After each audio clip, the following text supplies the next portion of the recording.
Hi everyone, in front of me I've got a REALME C71 and let me share with you how to block a number on this device.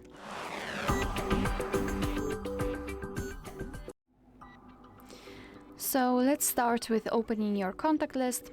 We will begin with blocking the number which is currently saved, and after that I'll show you how to do it using, let's say, the settings. So let's find the contact which you'd like to block and tap on it, and then scroll down to find this option, block numbers. Your device will ask you if you really want to do it because you will no longer receive any incoming calls or text messages from the specific number. So just tap on block if you're ready, and as you can see here we've got this characteristic icon, which of course means that we just successfully blocked the number. Of course you can also unblock it the same way, right here, unblock numbers, but let me leave it like this. We will check whether it will appear on the blacklist. So now Another option is to enter the settings. So it does not really matter whether you will be on the contacts, recents or favorites. I don't know what happened.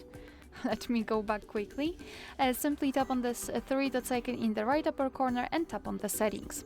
Here we have to tap on blocked numbers, and that's our blacklist, and this is the number we blocked from our contacts. So as you can see, the previous option works. Here we have to simply tap on add a number. And now we can enter the number manually, so as you can see we do not have to have it saved. Tap on block and it will immediately appear on the blacklist. We can also block unknown callers, I mean the calls from unidentified callers, just by tapping on the switcher. You can turn this option the same way, just by tapping on the switcher again. And if you'd like to unblock the number, simply tap on this X button right next to it and tap on unblock. Alright, so that will be all. Thank you so much for watching. Please hit the subscribe button and leave the thumbs up.